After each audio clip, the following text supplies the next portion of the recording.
I'd like to call the committee of the whole for the Village of Cary for Tuesday, May 16th, 2017 to order with roll call, please. Betts. Here. Cavelli. Here. Weinhammer. Here.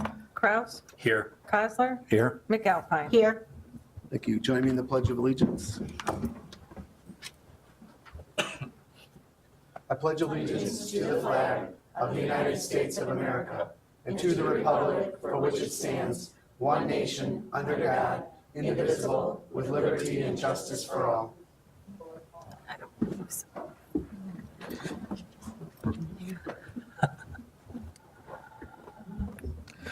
I now move to the public comment section. Is there anybody No. that has changed about anything you want to talk to the committee of the whole about before we get into the agenda? All right, we'll go ahead and close that. We have a discussion on the village board and committee of the whole meeting times. I've been asked to postpone that till That later. was something I originally had called for, wanting a discussion on that, but I think I'd prefer off. to just hold off and see how things run for the next couple of meetings, Is that and all right? unless somebody else has something they want to add to it. But I just assume like to see how things run with the current schedule that we have in place. I think it's working good. I mean, quick. A discussion about conditional parking This is crazy. prohibitions. Oh my God. Chief? Hi, thank you. Just a little bit of background on this is we had been given or had a request to look into a parking situation on Prairie, specifically between Main Street and the dead end, which is Maplewood, as it relates to, and the reason that I call this conditional parking prohibitions is because it only occurs between May 1st to, I believe it's August 31st. Let me look here real quick. Yeah, May 1st to August 31st. So parking is prohibited on Prairie on both sides of the street from West Main to Maplewood. In doing some research in regards to why this occurred, Sue Green, one of the clerks within the village, was able to determine that the prohibition was put in place in 1992 and expanded in 1993. So that expansion went from, initially it was anything but the south side of Krenz from Wolf Street to Seabird Street, the east and west side of Prairie, and the west side of Seabird Street. So School Street, I believe, would have been the street that would have had the parking prohibitions at that time. So we have that issue occur, and this affects 5 residences. So I did send 5 letters to 5 residences at 338 and 404 West Main, 337 and 338 Krenz, and 26 Prairie. In going out there and taking a look at the layout, the one party that has some concerns in regards to the parking on the street has a driveway that doesn't really exist because there's basically a 0 setback from the sidewalk. So if they're not able to park on the sidewalk because they block the sidewalk, and they're not able to park on the street because they're prohibited between May 1st and August 31st to park on the street. So in doing some background and sending out those letters, I received one response from Mr. Stevens that resides at 337 Krenz, who would prefer that these restrictions stay in place. The reason, and he resides in an area between Krenz and Maplewood. So he's the only house that's there that has access to a garage. And he has indicated that he has had in the past some difficulty parking his boat into his garage because people park on the other side of the street and makes it hard to maneuver his vehicle. So we have that conditional issue that it kind of came up, and we were researching that. In the meantime, we have a second issue kind of pop up, and that was on Adair, and we had an individual call about vehicles parked in violation of posted regulations on Adair whenever the athletic fields are in use. That's the condition. So anytime the athletic fields are in use, there's specific prohibitions in parking in, I believe it's Brittanywood and Patriotwood subdivision. Okay, thank you. So we issued citations, and because someone complained, and then we received some complaints about issuing citations because people that live there had indicated that, you know, especially down by Silver Lake Road, which is a significant distance from Adair and Galway, where there's access to the athletic fields to the junior high, that they would not know that necessarily an event is occurring, and they wouldn't know that the prohibition exists. But it is also, I went out there and wanted to determine if it was properly posted, and I did find 6 signs that indicate that on the north side of Adair, whenever those fields are in use, parking is prohibited. So, and it's 72, 110, 222, 272, 320, and 458 Adair. So the issue, and this one, interestingly enough, we had a difficult time determining why this was put in place. Our assumption is that the restrictions on Prairie were put in place because of baseball in the school and things of that nature, and the congestion that occurs because people are parking there. And this one I couldn't determine because we weren't able to research the ordinance that was the enacting ordinance for this, but there is an ordinance and there's prohibition of this parking. So the issue really is there a desire to look at this and determine if these restrictions should be amended or refined, or if they should stay in place? And I guess I'm looking for a little bit of direction from the board, because we have had some, at least, and 2 situations where these conditional parking prohibitions have at least caused a little bit of complaints. Thanks. I'll go first, since this is my neighborhood. On Prairie Street, I think the issue arises from when the road was redone, because there were cutouts put in there There still are, for yeah. additional parking Right. for those homeowners, and that was the reason they were put in there, was because the garages are like 8 feet from the road. Right. I think our issue, and then when Dave and Mary moved in on the corner, they questioned, you mean we can't park on the street? And so I kind of questioned that too. So I told them, we'll call up to the village and find out what's going on with that. So I think we need to allow parking from that point north, you know, and then anything south, south, anything north from those 2 homes that abut Main Street going south, then we could still say no parking on Prairie Street, but allow parking. I mean, I don't understand why we don't allow it's like overnight parking, correct? Anytime. Anytime. So I don't understand why we even put those cutouts in there then. You know, I thought it was to address the one person on the one corner And on this Main would Street. be my, She said she doesn't have anywhere to park cars. She needed somewhere to park cars. When they did the road, they put in those cutouts for. Exactly. And again, there's other issues that are involved in this, because District 26 has their school bus yard still at Maplewood, so they're going up and down Prairie Street, and it's not a very wide street. That is 26 feet wide, so you could, if you parked on both sides of the street, you wouldn't be able to get 2 buses to go through there, simultaneously. I did go to District 26 and asked the transportation director if they would have any concerns about us, amending or allowing parking on Prairie, and they did not seem concerned about that. They would, live with whatever was, enacted or amended. So even with parking on both sides of the street then, because I mean, that's going into the parkway. The parking is not on the street, it's actually in the parkway. It is in the parkway partially. The bump outs that you're referring to that are present, I had a better view of it. They're not a full parking stall full width. one, but it's enough about to- 3 feet into the parkway. So the majority of the vehicles are still in the main portion of the roadway. Okay. And these restrictions are just May through August. So there are other times of the year where you can park on both sides. That's the other reason probably why those indentations are there so when they are parked there for those limited months, it makes it easier for vehicles to get through, particularly the school buses. So there are times when they are allowed to park on the street or in those spaces? March and April, Okay. and then- Once like the baseball season starts, right, then they September, October, don't November. allow it. Right. But during those other times of the year, we do allow it. I think we ought to allow it throughout the whole year.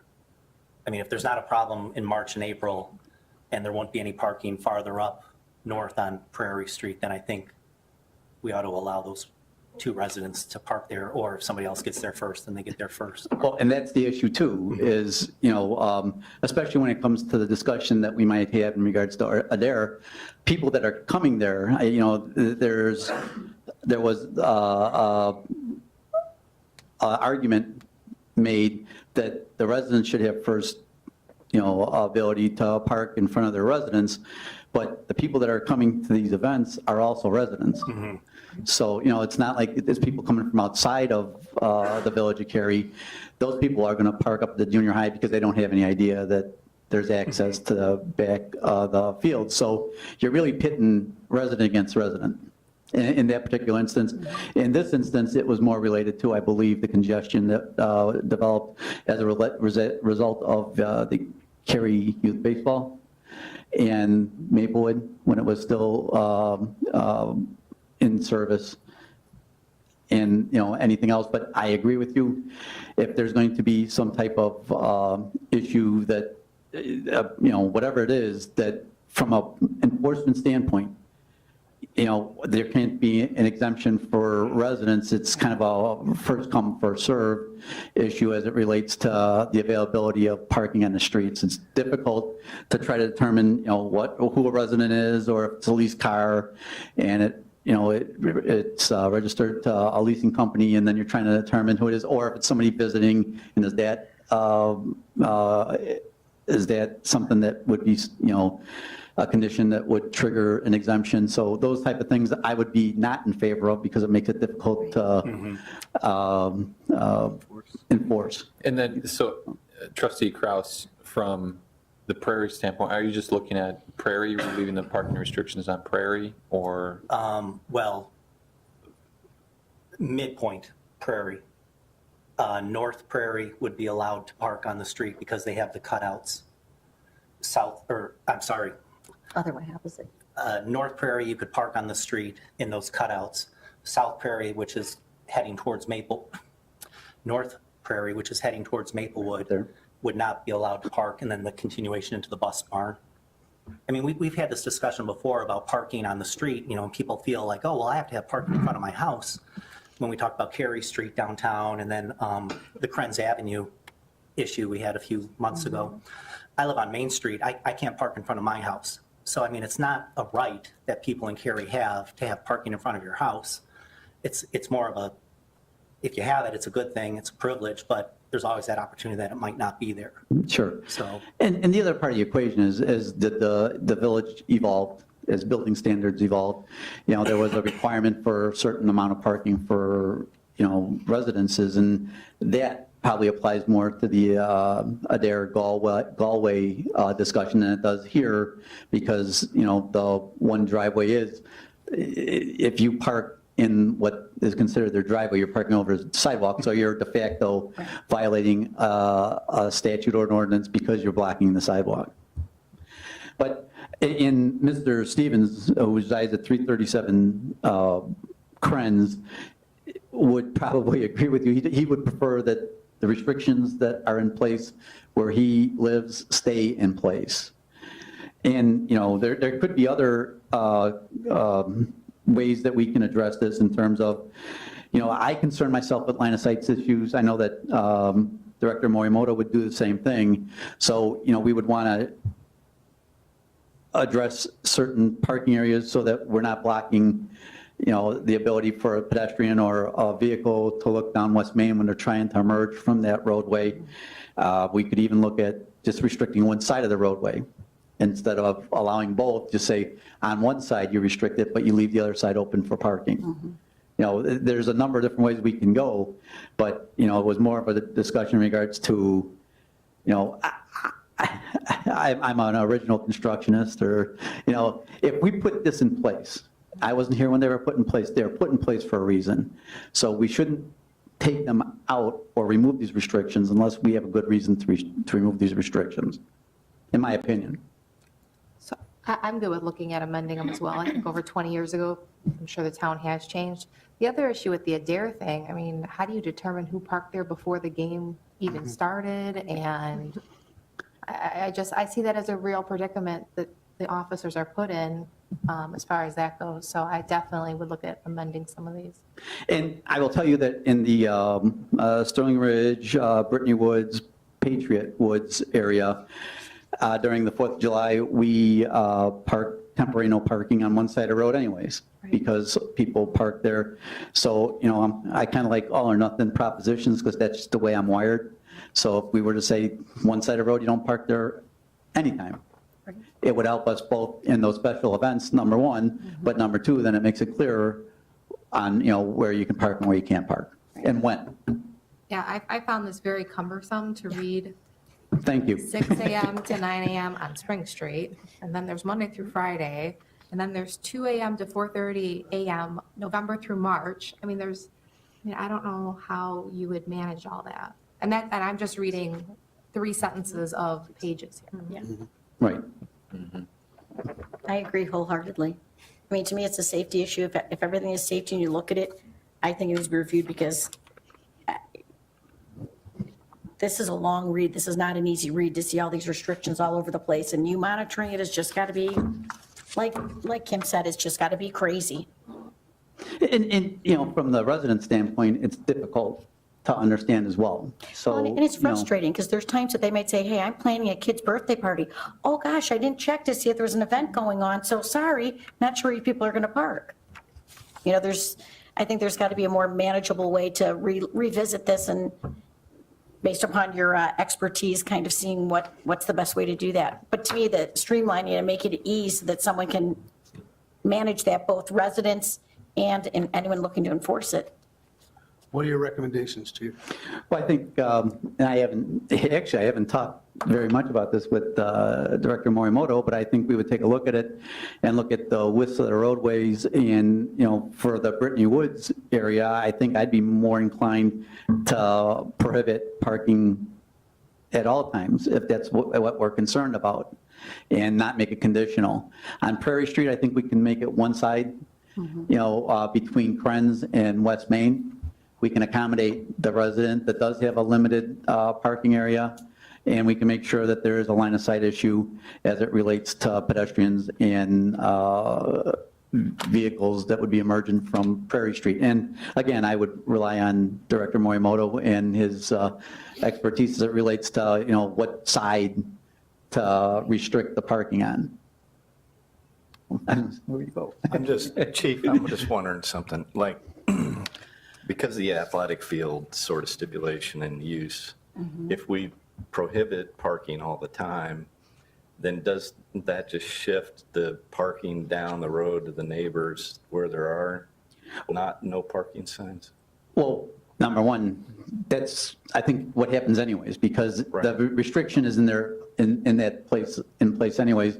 I think in the interim, I believe, and I can't tell you for sure, but it's my belief that the high school may have expanded their parking area. Correct. So if that occurred, then you wouldn't have all the parking in the subdivision area because it would be access off of, like, I think it's Liberty or Galway and things of that nature, where it's easy to gain access to basically the football field when there's a football game. I believe that that's probably the impetus for these restrictions, maybe other events as well, but I think that, you know, there might have been a time when parking was more restricted than it is now.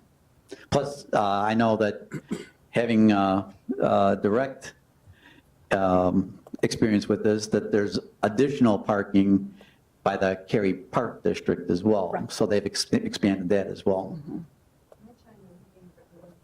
Come up to the, Aaron Hauk, 1332 Galway Drive. I think one of the issues that the chief didn't mention, or perhaps you did, but if you're parking 2 cars on Galway Drive and someone's trying to back out of their driveway, it does limit the maneuverability of getting a car out of your driveway. I don't mind, I'm close to the end where the baseball fields are, so I don't mind that people are parking in front of our house, but if there are cars on 2 sides, sometimes it makes it tricky to maneuver out of our driveway. But the issue that I really have a problem with is at the end of the road where the dead end from Adair to the fields, people are parking on both sides of that road, which is not a road, it's a dead end. And there are signs that clearly say, do not park during this event, or don't park ever, I guess, it's whatever it says. But that's the pedestrian entrance. So people are coming out as cars are backing out, and there's no real way to maneuver 2 cars. There's nowhere to turn around. So that would be my input. The other part is Adair is a much wider street than Galway is. You know, so that plays a part into this. And I don't know the dimensions off the top of my head, but it's, if you park 2 cars on either side of Adair, you still have 2 lanes of traffic. That's not true with Galway. You might have a lane and a half, maybe a lane. On Patriot, is that adjacent to the Cary Grove baseball fields? That's only for during athletic events, isn't it? Correct. All these are just, whether it's the high school or Cary Junior High. So if there's an event on the junior high field, then you couldn't park on Liberty, Yeah, which doesn't make a lot of doesn't make sense. sense yet. Well, I know, and then on Walnut Ridge, which is there too, there's restricted parking there Yes, because there that is. abuts up to the girls softball fields. And instead of restricting parking all the time, could you utilize those temporary parking signs during those events? The temporary no parking signs? You know,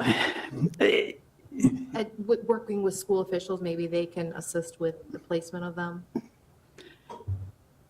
it would be a burden on Public Works for sure, because they would be temporary, number one. But number two, I look at it from a standpoint of, you know, if we're looking at accessibility for emergency equipment, fire equipment, if you're looking at it from a standpoint of, we're going to restrict one side of the road anyways because, you know, there's an event at Lions Park and we're concerned about being able to maneuver within these subdivisions.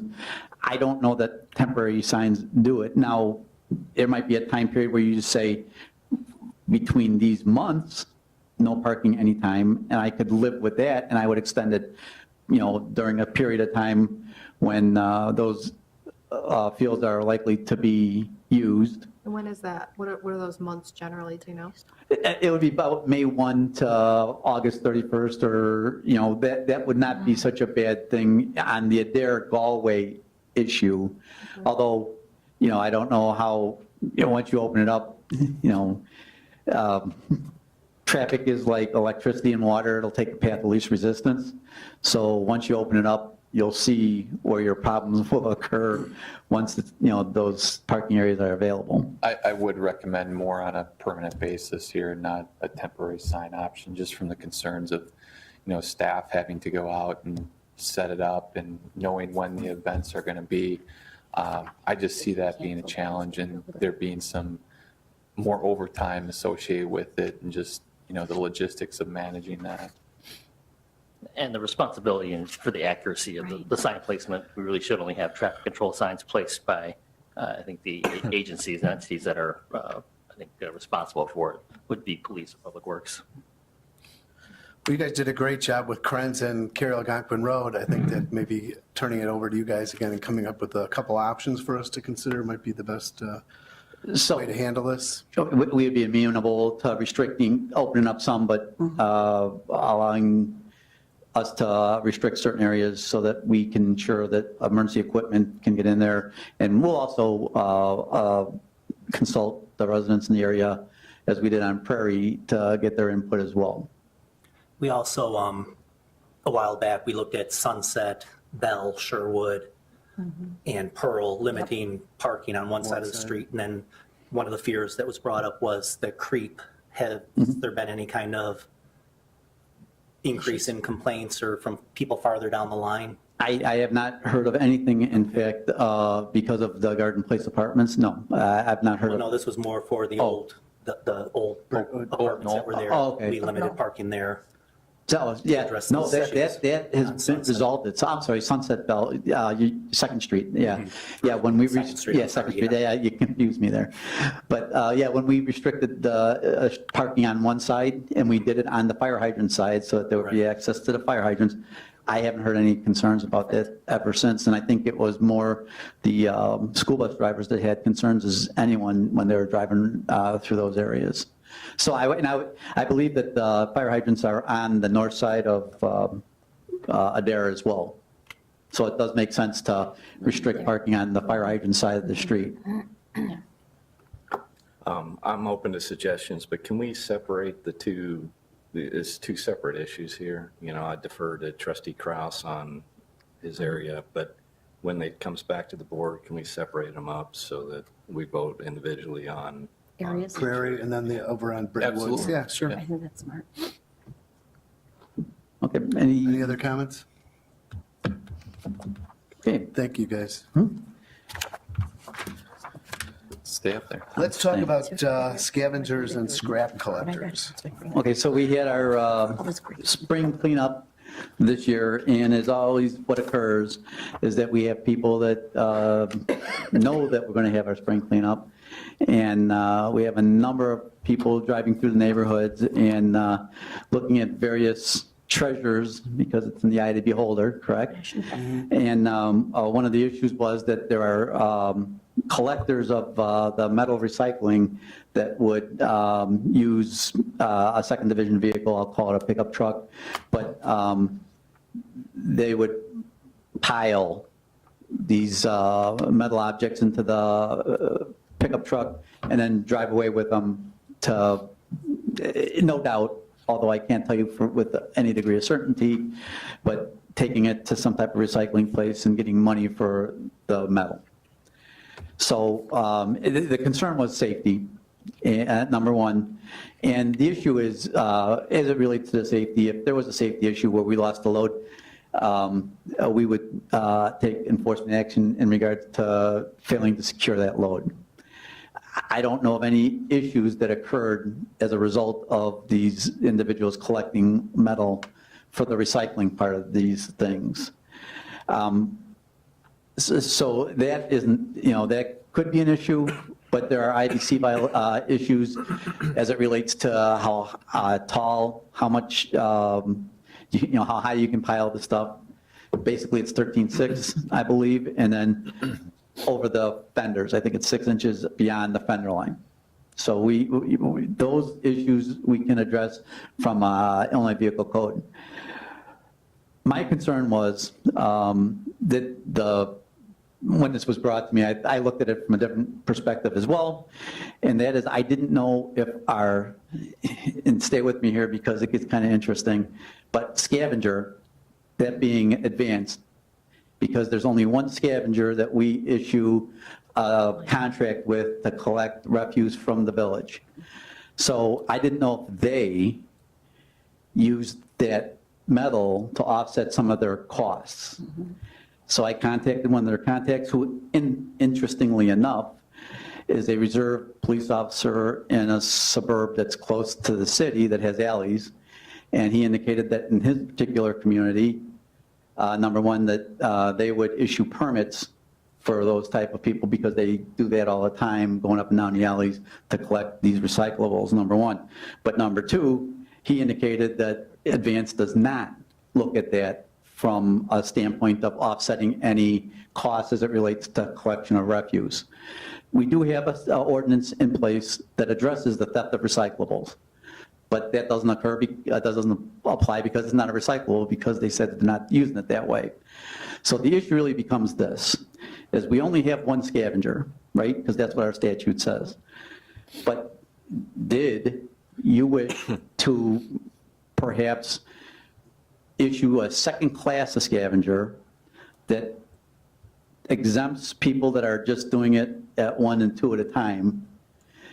They are obviously doing it for a commercial purpose, to permit them to do this so that we could regulate the manner in which they collect this refuse during the spring cleanup, or not have the spring cleanup.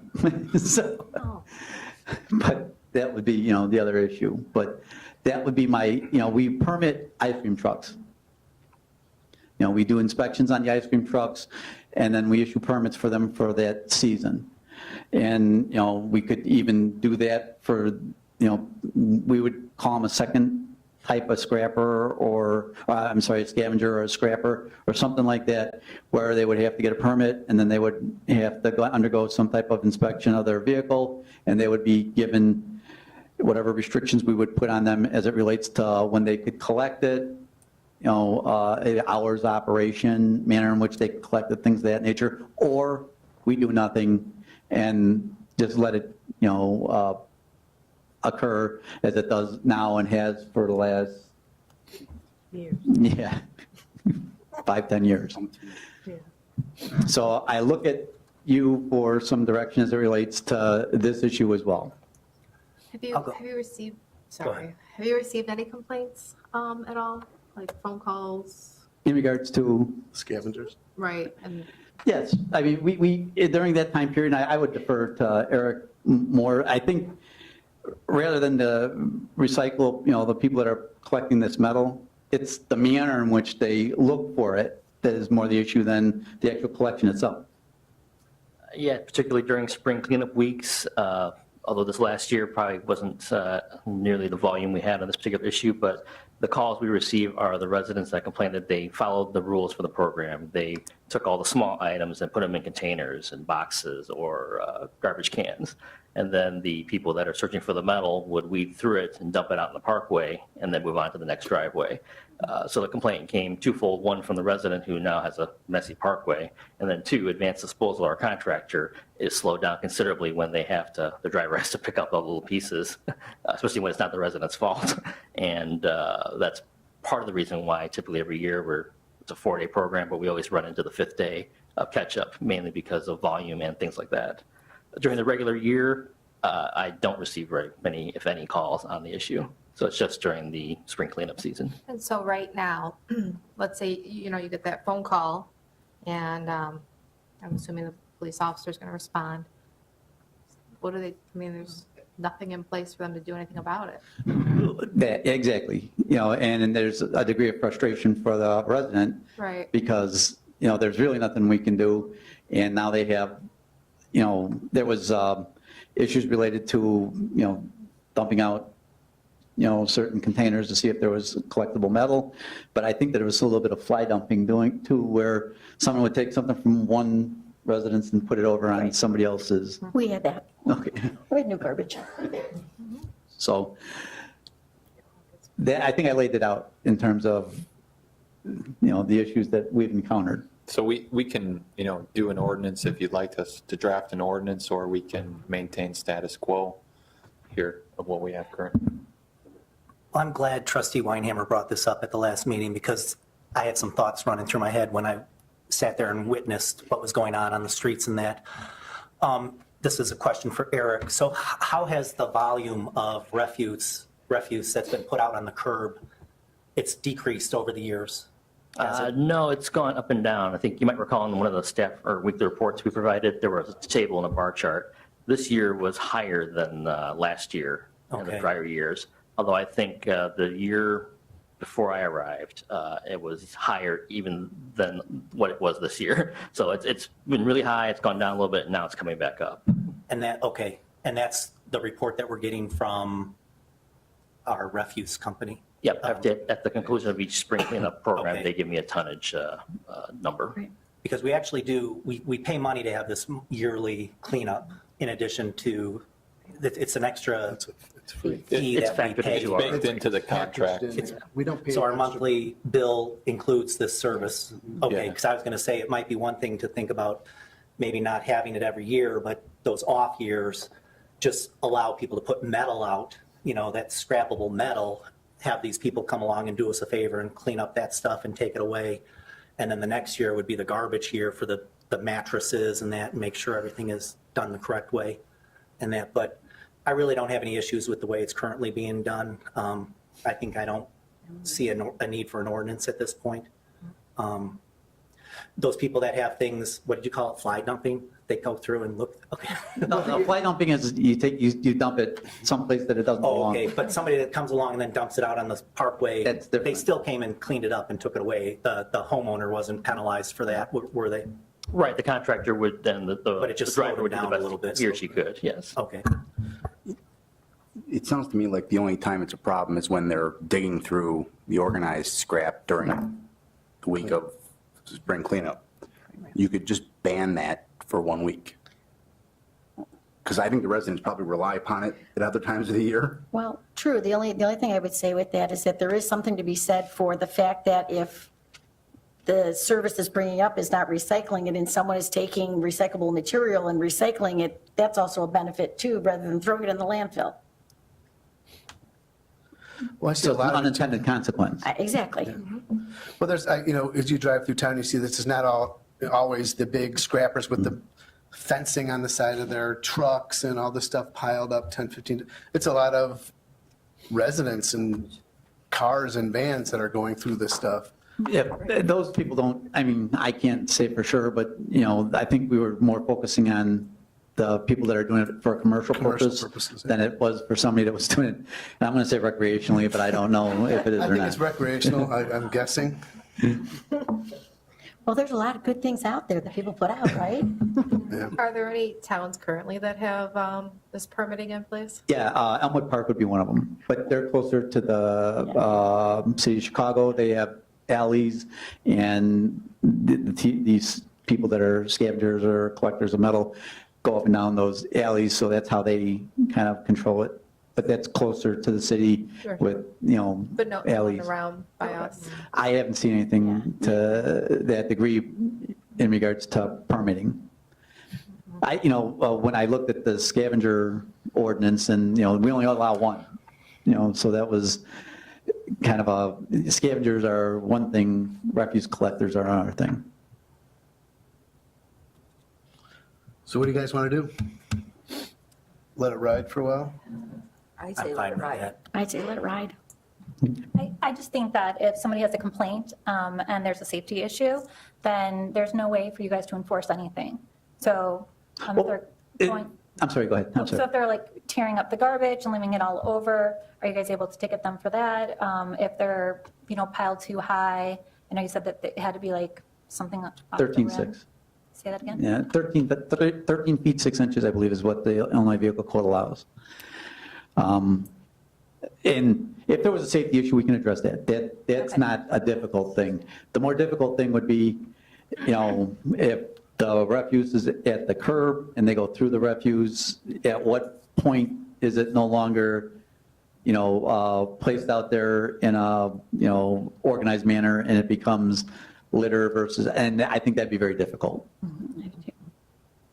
Yeah, the individual who contacted me, he wasn't thinking of that, and I don't think most of us care who takes it away, but he was just looking at it from a safety perspective. So- And we would address it if now I will also tell you that I have no knowledge or no information or no complaints in regards to anyone losing a load as it related to this. I will tell you, I was out on 14 at Three Oaks today with a half a pallet of water bottles, but no metal. So just let it ride then. I saw that, by the way. Oh, did you? I was out there. So right now, we would be amenable just to kind of let it go and see how it progresses. And if we need to take some action, we'll bring it forward to you again. Yes. Thanks, Chief. Video gaming? Brian, you got this?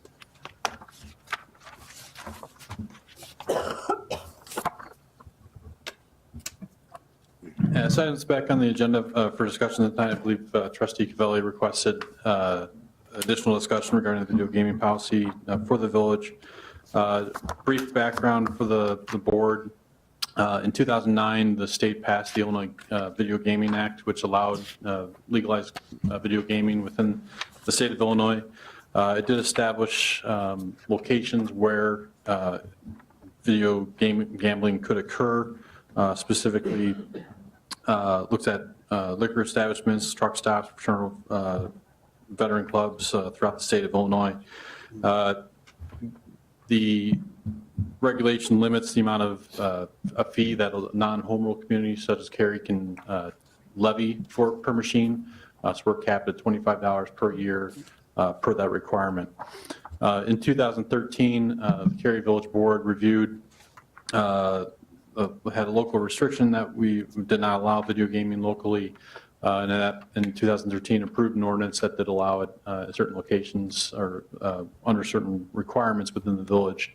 I believe that was at a request of several businesses that were existing in the village at the time, wanted video gaming as a service to their customers and also a revenue source for their operations. The village currently has 2 active applications for video gaming, one which the board has previously discussed within the Cary Square Shopping Center. We also have another application that we've delayed pending this discussion for a location downtown as well. I've had discussions with other businesses that serve food in the community that would look to add video gaming to their establishments as well in the future, but have not submitted applications or pursued that this time.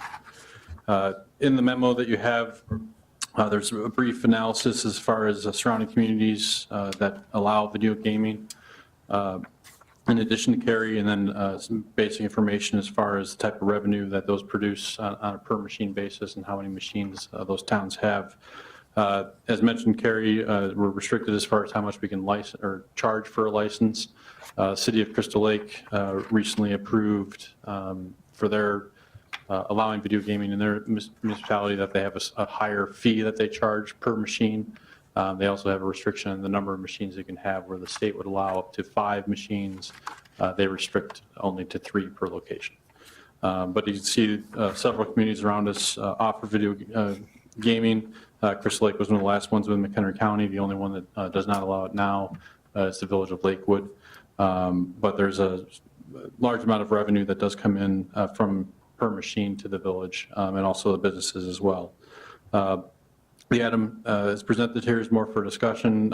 Staff provided a couple options as far as what the board may look to pursue regarding this item. If we want to continue the current policy as only accessory to restaurant uses, and then any applications that the staff does receive comes before the board for review for your vote. Second would be to update local regulations for video gaming to refine the requirements that are in the ordinance that was provided. Or 2 other options would be to no longer allow video gaming for future businesses or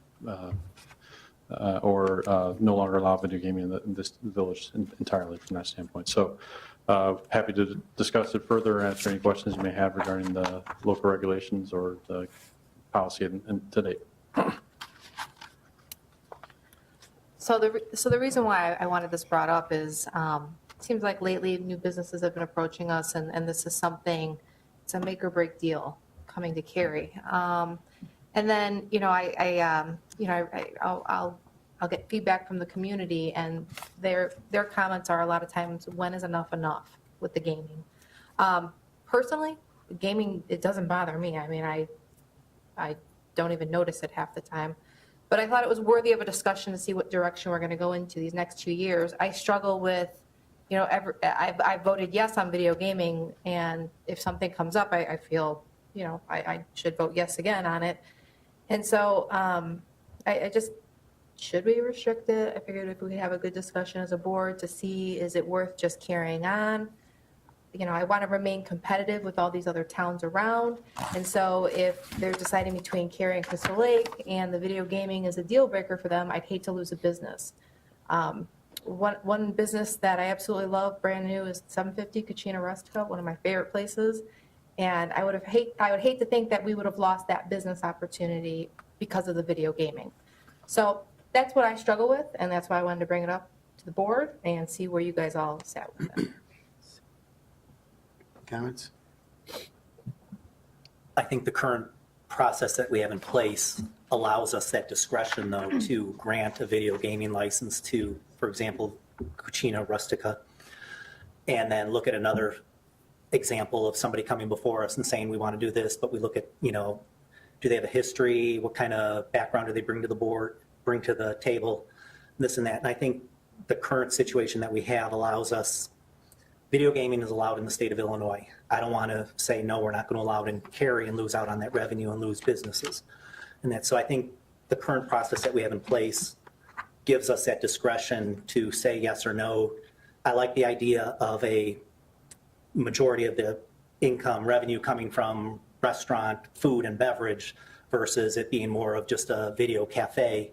And that, so I think when we look at people that come before us and want that, we have to kind of look at the history. Have they been in Cary for a while? Do they have a sustainable business that's been in place? And look at those aspects also before we say yes or no to somebody. And that's, so I'm happy with the current process that we have in place. Yeah, and I do appreciate some of the new businesses that have come that have tried to, restrict the access as far as the view. It's not in your face for those people who may not like it. So I don't know if it's possible to put something on our ordinance that maybe sets those parameters in place. I would like that. There are state requirements for video gaming that the entrance to the area where the gaming is located at has to be under the supervision of somebody 21 years of age at all times. And some of the businesses where 750 is an example, Worth in the bar area that is right next to the bar, so they do see whoever walks into that area. To supplement that, they do have cameras that kind of observe that area to allow them to make sure that nobody under 21 is going in there. Well, for instance, the new business that came up to us a couple weeks ago, and I think they mentioned putting a rope there. Could we restrict it more to a door? Maybe it's a glass door, something more restrictive, and then you're not hearing the sounds maybe with just a rope. Yeah, I'm not entirely sure. I have to look at the state requirements as far as if a doorway could be utilized for it. I know the state requirement specifically does mention a rope, some sort of physical barrier, and that constitutes as a barrier between the area. I can research that further to see if there's other ways that could be further defined locally that wouldn't comply with the state requirements. I agree with, what everyone's talking about here. I think that we want to keep that flexibility, that if someone does come before us, I don't want to be in a position that says, oh, we granted it here, kind of struggling with where Trustee Cavelli is coming up with, that I don't want to say, hey, we granted to this person there, we got to grant it to the next person, when we might look at the overall business plan or whatever's going on and not be boxed into that situation from a legal standpoint where we can get ourselves into trouble. And I don't know that we could or we couldn't if we can leave it, a little bit the ebb and flow with it. But, I just don't want, I think we need to be in the same position that we can look at something and say, okay, we have one here and then we have one 100 yards away and we want another one 200 yards away, that we can look at all that. No, I'm not saying we can restrict an ordinance like that. I'm saying we need to keep that flexibility that might say it doesn't fit in with the location of where someone's proposing something also. I'll just say this. The board has much more discretion in controlling the number of liquor licenses it issues. Okay. The way the state drafted the act is the gaming licenses follow the liquor licenses. You control the number of liquor licenses that exist. And no one has a right to a liquor license that doesn't exist yet. So if you don't create a new one, it doesn't happen, and no gaming can go there anyway. Sure. The state gave communities less autonomy with respect to gaming by comparison to liquor. So once they have a license, are they almost entitled to get a gaming license? Is that what the state is saying? No. I think what happened is the state, this was a give back, when smoking was outlawed Right. in bars. This was the peace offering, that you could have video gaming instead of smoking. Right. And that would bring in more revenue. I personally, I have concerns like Trustee Cavelli has brought up. I don't know. I don't know if we should have video gaming in basically every restaurant that's coming to Cary. And it concerns me that every new applicant we've seen in, the past 6 months wants video gaming.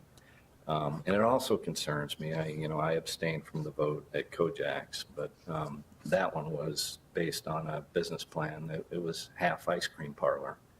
And I don't like kids going into situations where there's video gaming. That doesn't even happen in Las Vegas. So I have issue with that. And I honestly wasn't even aware that the gaming terminals had to be in direct view of an employee. I appreciate that it's spelled out now. I didn't even know that until this. And I wonder about that with some of our past approvals. If, at Pilates and stuff where there was sort of a niche, if that's even being upheld. And, that's where my concerns lie. But, overall, I'm not a fan of this. I have voted for it to allow people to compete, business owners to compete. And I will do that if it allows them to compete with others that haven't. But there's a point where we don't want to make Cary a whole casino. It needs to end. So. I think too, an important exhibit here is this table that you have in the packet that shows, the number of terminals. And I certainly appreciate the comments that we don't want to have, the community filled with gaming, locations and terminals. Here we are on the lower end of it. How many terminals does like 750 have? Each location has 5. Each location has 5. So we have, currently there's 6 establishments that are actively utilizing gaming. All of them have the maximum of 5. Kojak was recently approved also for 5 terminals. They don't have to have 5, but Yeah. from a revenue standpoint, they want to have max capacity. So typically, we're always going to see a request for 5. Well, I think for staff's sake, we kind of need to have some sort of parameters set up to say, okay, this is what, and we kind of did that before over the last couple of years. It's got to be a full-service restaurant. You've got to have a bar. You've got to have servers. These are the kind of parameters, because rather than, because we kind of shied away from the parlors or the gaming cafes because that none of the board had a tolerance for that. But I think a good, like Trustee Cavelli or Trustee Castro was saying about a good business plan, somebody that it's not an automatic. Like I thought 750 Kachina was a perfect example. It was a well thought out business plan, how this would align with their current type of business, that it's isolated, it's not in the and all the rest of the patrons' face. So, I think these are the kind of things that we need to come up with some parameters to give staff. So when somebody knocks on our door and says, hey, I want to do this, they can, have an honest conversation with this developer or a business owner, say, well, this is what the board they'll like to see, or what they've approved in the past. They don't want a gaming cafe. They want to have a full service restaurant or whatever. It's whatever the board decides they want to have. But I think for staff's sake, and just so that, we're transparent with everybody and we're telling the same story to everybody that knocks on our door and say, hey, look, this is what we're looking for. So I think it would be good if we gave staff some clear direction as to what our recommendations would be. Because I agree with Trustee Cavelli. I think that, you give somebody an edge and all of a sudden now everybody's going to want to have it, is how that they're going to sustain their business when it's really shouldn't be part of their business plan to begin with. That's not the intention. The intention of the gaming was to enhance an already existing business or a restaurant, a full service restaurant in our eyes. So that's just kind of some of the background that we've used in the past for when we set this up. And to back that up as well, that's generally what staff has relayed to businesses, is the policy of the board has been to support it for restaurants. It's an accessory use to a restaurant. So it's not the primary reason that somebody goes to the establishment is for gaming. They're going there for the food, and gaming is kind of a secondary component of it.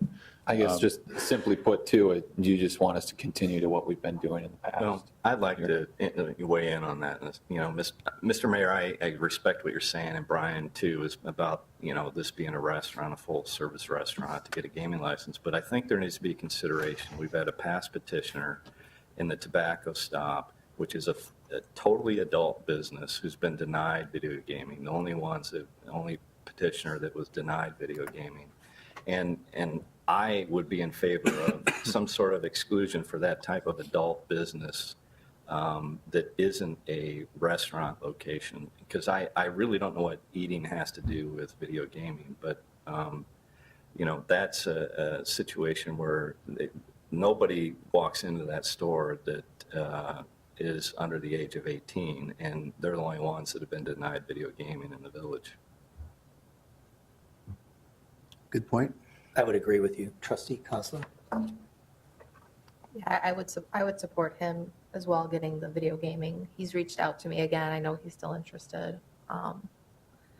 But back to kind of what we were talking about, I would be interested in setting up some parameters so that when businesses come into town, kind of knowing our expectations. I like the establishments that put it off to the side. It's not in your face. It's within the parameters where they're able to see it and watch it. But I like that a lot better than, some places you walk in. I mean, it's literally right there. Any other thoughts? No, I just, I'm for it, whatever, if you want to keep the same policy, but I think there needs to be a little bit of exception for people like Milos here. So that's a totally adult business, and, his primary business is selling tobacco, cigars, things like that. I think it's something that's not going to harm the village. And that's what I was trying to express earlier, was that I like the idea of having the restaurant, the food and the beverage being the main driving force behind allowing these, but then we might have examples out there in the community that presents a perfect example of an adult business that might warrant consideration of allowing video gaming in there. And that's why I voted in favor of it for the tobacco stop last time, and I'd be in favor of it again. And I think we need to leave that door open in terms of certain circumstances that might come before us. We don't want to box ourselves in and say, this is all we only allow, and you're completely excluded, even though I might look at it and say, well, that would be a perfect place for it. Not that I think of any place as really perfect for it, because I really don't have any opinion on video gambling either way. Like Kim said, I don't even know what's out there. So, but it's allowed in the state of Illinois, so I think we need to leave some leeway in our decisions as a board in terms of what we allow in the village. Just kind of what we've been doing, correct? Yeah, I mean, yes, yeah. So it's kind of like staying with the same position, however, giving you some direction that says, here's what we're thinking, but of course, we're going to look at everything on a standalone as they come to us. Right, and that's perfect. Does that give you enough information, or do you feel like you need more? I mean, it's kind of ambiguous, but We can make it work. Yeah. Can you make that work? Yeah. Yeah, the policy is basically support existing businesses or restaurant locations is Right. primarily what it is. So any application we receive, we will bring it forward to you, and it's for a vote at that point, so. So does it have to have food and beverage? Is that what you're saying currently? In order to have gambling, you need to have a liquor license. Okay, so we can, if we You wanted have to to, have a with liquor regard license. to, Serve Correct. food. And You have to have a liquor license for consumption on the premises. Correct. so like with regard to what Jeff and Jim were saying, if we wanted to update it to not have to, in certain circumstances where, you do, the tobacco shop where you are 18 years or older, can we go ahead and amend that? I think right now it's only policy. It's not really an ordinance. Okay. And so I think it's, The petitioner from Thank you for clarifying. the petitioner from the tobacco stop can come back before this board and have their application heard.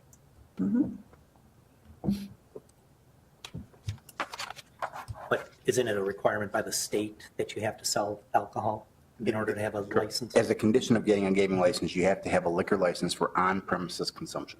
It can't be a packaged liquor store. Okay, It has to be for on-premises consumption. okay. Right. And that's related to that. We had one individual that was interested, was operating a liquor store, and they wanted to allow for consumption on the premises as well, so that they could also have gaming. And that was after our policy discussion last year, we advised them not to go forward with that request. But there are other businesses out there that are looking at different ways that they can modify their model to allow them to serve alcohol on property and then also have the game along with that. I look at it too, like when someone comes before us, if all of a sudden they don't have it nestled off somewhere out of sight, in other words, when you walk it, it's not smack dab there, we can also say to them, you need to modify this in order for us to be comfortable with this. A lot of this is staff steering people, Exactly. basically. Okay. Got your walking papers here? Yep. Okay. I have a couple slides for T-Mobile. Can you put it up? Moving on to T-Mobile, the T-Mobile lease. Thank you, Mayor. We touched on this a little bit earlier. This is a lot more lucrative of an agreement than what we have with Verizon. Just to give you a quick background here and snapshot, right now we have an existing agreement here with T-Mobile that's nearing expiration, and that is on Water Tower 4. You can kind of make it out on the image here on the bottom of the screen. Water Tower number 4 is on the far left. We have 4 water towers. Not all of them have cellular equipment on them. The tower that's furthest to the south, Water Tower 3, has 2 providers. Water Tower 1, which is on High Road, has 1 provider, and then Water Tower 2, we don't have any currently. So we began our negotiations here with T-Mobile in August of 2016. And again, I had mentioned that there are 4 active leases that we have here within the village. Summarizing, the terms, currently what we have in place right now, the agreement is coming up for expiration. T-Mobile has contacted us, obviously, with wanting to renew this agreement. Currently, the monthly rent is paid at the amount of $3,458. We have worked here with T-Mobile to increase that rent. We have also asked for that rent to be paid on an annual basis, so we do not have to provide and keep asking for the rent on a monthly basis. The total amount that has been negotiated here is $43,159. The rent escalator, we have worked with T-Mobile. Their original agreement was requesting for the increase to be 3%. We have come to terms here on a concept proposal, which would be a 4% rent escalator. In addition, we've got some items that have been added to the lease that we did not have previously. The tenant termination option. Right now, they could terminate the lease at any time being out of the lease. We have locked them in for 3 5-year terms. So from a budget standpoint, it provides us with budget certainty to have that revenue guaranteed for 5 years. Obviously, we plan on them extending here for the life of the agreement, which would be 15 years. But guaranteeing that revenue for at least 5 years is great from a budget certainty standpoint. Equipment removal surety, we haven't had this previously, and Attorney Simon had helped get this language within the agreement, is that a $10,000 surety bond that would be provided to the village to ensure that if they left the equipment on the tower, that we would have a way to, pull from some resources to remove that equipment ourselves. And then finally, here is a tower maintenance protection. And what this is essentially when we're going up and we're maintaining a tower, doing painting, they have to remove their equipment. And when that happens at that time, within the agreement, T-Mobile would be required to pay for the cost to put the equipment back up, but it would also be, the design would be a railing around the top of the bowl, and their equipment would have to be attached to that. The good thing about the railing is that that would provide for an additional lease to be added to this tower too. The railing costs can be substantial here, and so we think that's a great addition to this agreement. So want to answer any questions that you have here at the Committee of the Whole.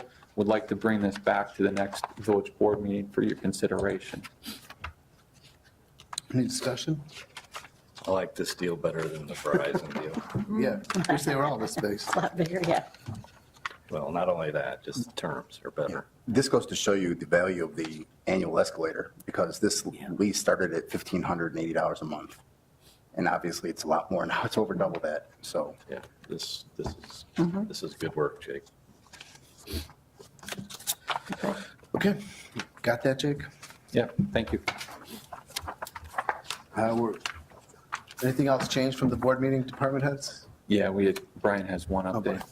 Brian. I had one final thing too, our community event grant programs too. Those applications are due this Friday. So anyone that's interested in submitting that, the application deadline here is this Friday.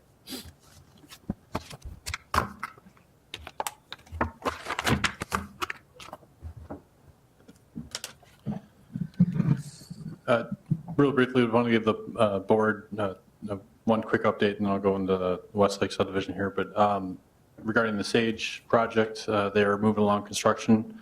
We've been talking to their construction team this week. They're looking to potentially start lifting or tilting up wall panels on the site tomorrow or this week. So you'll see more of a structure going up on the property very shortly. So they're moving along quite nicely on the project, still on schedule for completion of the project by the end of this year. Discussion this evening, what I wanted to bring up before the board is. Brian, not to interrupt, has there been any noise complaints or anything over there with that? None that I'm aware of, no. Okay. And they're compliant with our noise construction schedule for operation there. So. Right, and was that for Sage? Yeah, for Sage. Yeah. The Westlake subdivision, as the board may recall, and for information for the two new members, in September last year, William Ryan Homes came before the committee of the whole to discuss a conceptual plan to re-subdivide half of the Westlake subdivision. Westlake subdivision is located just behind the Thornton's gas station and AutoZone along Three Oaks Road. The project was originally approved for townhomes in 2003 and was about 30% constructed at this state. Last permit that we issued in the subdivision was back in 2006 for one of the townhouse buildings there. In September, the plan, which is shown on the slide here, was reviewed by the committee of the whole, and the consensus of the board was to permit or green light William Ryan Homes continue with their plans to go through the zoning process, submit a petition for formal review of the subdivision. Since that time period, they've gone on under substantial time and effort to finalize their documents, develop the plans for this preliminary plat that was proposed. We're looking to formally submit a petition for review to the village. There's had various delays throughout the process, which it's taken a while for them to get the information finalized, but they've had discussions with the homeowners association out there for the townhouse area, and then engineering, final engineering for the project. One of the areas that they've broached with the village and also with the other taxing districts is the various impact fees that are subject to the development. This slide illustrates what the townhome plan that was originally approved for the mixture of units that are on this portion of the site was required to pay based off a 2 and 3 unit bedroom mixture of units out there. And then with the proposal, the 59 single-family homes that would be constructed, what the new impact fees would be for that new mixture of structures on the property. The developer submitted requests to, based off discussions with staff, to the park district and school district and also to the village, requesting a reduction in the impact fees that are applicable to the project. Under the annexation agreement for the development, the developer is required to pay up to $6,000 per unit that construct on the property to the village of Cary. In addition to that, under our subdivision ordinance, we have various impact fees that the village collects on behalf of other taxing districts. The school district and park district is based off the number of bedrooms that are in each unit that gets constructed, an escalating fee based off that to determine how much impact fee gets donated to the school district for the construction of new facilities or along the like. The request, as you can see in the table here, the townhome plan, which is what the first column indicates, is what the code would have required for the townhouse project if it would have been developed. The center column shows what the proposals were to the various taxing districts. As you can see, we're proposing to the school districts to make them whole based off of what the original townhome plan would have provided, was to keep that fee flat versus if you switch to a 59-unit single-family detached product bar code, the fee goes up to almost $500,000 from about $250,000. And with the mixture of townhome versus single-family homes, the number of students that are generated by these densities are very similar. It's basically 54 students for a townhome project of this size and 60 units for a single-family detached project. For the Park District, they proposed a fee of $150,000. I'm sorry, Brian, can you go back to the school? You said with the townhome unit plan development, how many students were proposed for the school district? Based off calculation that the school district utilizes, my understanding is that the number of townhome or students that would be generated from 118 units with the mixture proposed here would be 54 students.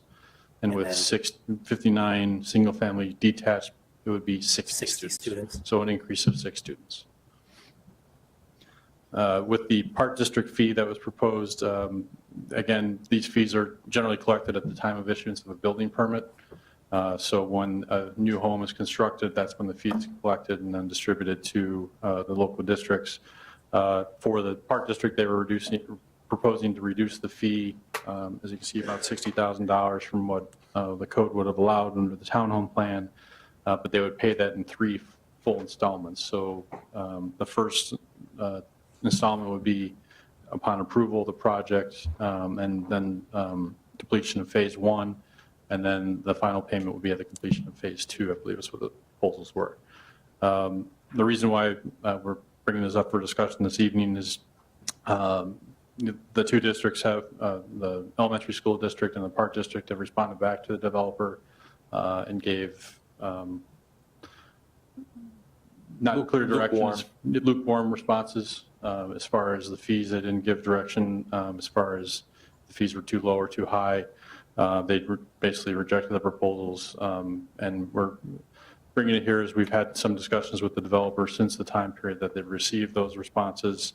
They're debating whether or not they are going to pursue the project at all at this point. The response that we've given to them was to encourage them to submit the petition to go through the zoning process, and this would be part of the discussion, but wanted to bring it before the board this evening to see if there's direction from the board, if you want staff to take a more active role in discussions with the taxing districts to see if there was amenable middle ground to determine if the fees, we can find fees that would be acceptable to the taxing districts and the developer and village as a whole. We've had with this a more, I would say, a passive approach, and have not gotten into the business here of trying to dictate what the fees are, going to be for the school district and the Park District. I mean, the village, essentially, we have the ability, to control the fees through the annexation agreement. And so we're just looking for feedback here. Do you want us to be more aggressive?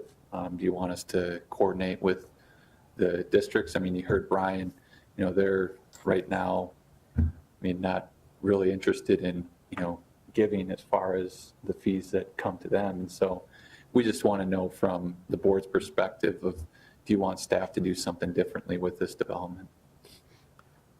I think this is more of a update that you're giving us. Are we having a discussion here tonight? I think it ought to be on the next agenda than to have a discussion. We can certainly do that. I just wanted to get, because this came up, Friday, we met with the developer on Friday and wanted to just more or less give you an update on it and take any initial Yeah, feedback. I'm not ready to make any comments on this at this point. That's fine. That's fine. Yeah, either way, I have comments to make, but I'd still like to, sit on it a little bit, like Trustee Kraus mentioned. Just for transparency purposes, I want to just remind the board that our firm also represents the Cary Park District. I don't do work for them personally, but our office does, so just a disclosure. Yeah, well, we'll put this on a future committee of the whole. In the meantime, can you start discussions just to see where, I mean, when we have the discussion, I'd like to know how the school district and the Park District feels about this. Yeah, I would say District 26, they look at this as, this is something that they can control. There's a lot of things that are going on that are impacting us in the school district, with the state. That's out of our control. It's out of the school district's control. And so their initial comment is, they can control this here. And, they're not right now interested in negotiating this fee at this time. And then the Park District, it's been pretty much the same response. I mean, the Park District, they want to see it go through the process, go through the zoning process. So I just wanted to get any initial feedback if you had that for us here at this time, but we can put it on a future agenda. Can I just ask one quick question about it? Is there anything with the annexation agreement where there's a time limit or anything that we're dealing with that? Yeah, with the annexation agreement, generally annexation agreements have a 20-year time limit. Okay. So that agreement would have about 5 years left Okay. on it. It could be amended, as part of a development as well, which could then dictate what the additional fees would be, and you can, impact fees could be a portion of that as well if you wanted to amend the agreement to charge lower fees than what the code requires. It would specifically apply towards that development than the rest of the village. Brian, what portion of that 708,000 have we collected? The fee when it was originally started for the development had a 5,000 per unit fee that was paid to the village. So whatever units are built, we've already collected it. Correct. So this would just be for the additional 118 units that were approved for that portion of the development. Oh, okay. Yeah. Not And the ones that are already built. This is- correct. This is, right. All right. And so what they proposed was a reduction from the $6,000 that was in the annexation agreement down to $1,500 per unit. And, from a economy standpoint, the economy when this project was approved, early 2000s versus post-recession, the housing market is a completely different animal from what it was, back then as far as developers' ability to pay for those types of impact fees. Any other questions? Would it help the board to have the developer here at a future meeting? I don't think so. Not for me. What did you say, Jeff? I said not for me, no. Well, I think I'd like to see the process go through, and, I don't want to negotiate something that we're blind with, I'd like to at least see if there's a tolerance for this, and, if they've got an ask, and, we can, I think, Yeah, I look at I things think it from would- a negotiating standpoint. I don't think we're looking at negotiating at this time. It's just, does the board want staff to be more aggressive with this? And I think that's what, we'll discuss at a future meeting. I don't think it would be, I echo what Trustee Kraus said, that maybe we should talk about this amongst the board before a developer comes here. Right. If it moves on to the next level, then they could show up. But I think we need to have a heartfelt discussion about what these impact fees are and whether we're willing to accept that sort of thing. The current impact fees that we currently have in place, the 6,000 per unit, that's what we would charge anybody if I was to build a house on a vacant lot behind me. Would No. that be the same? No, they- No, impact the fee? 6,000 specifically for the Village of Cary is the annexation agreement for this property. In- So for that property, when we okay. annexed this property in, that was part of the agreement to bring it into the village, was that the developer or property owner would pay that for any units that are constructed. What are the current, There what is, would be like an impact fee if I built behind my house? to the Village of Cary, there is no impact fee. It would just be permit fees and water, sewer, tap-on fees, or Okay. those related. Any new lot that would be developed that didn't have a home on it before the impact fees were in place, they would have impact fees to the school district, park district. There is no fee that goes directly to the Village of Cary. Okay. Well, it's the same process over at the new Lions Ridge, that's $8,000 a lot. Correct. They have an annexation agreement that the fee over there is $8,000, yes. Okay, anything else on that? All right, I'll entertain a motion to adjourn into executive session to discuss personnel, Illinois 120/2C1, appointment, employment, compensation, discipline, performance, or dismissal of specific employees, and 2, pending litigation, Illinois 120/2C11. So moved. Second. All in favor? Aye. Opposed? Thank you.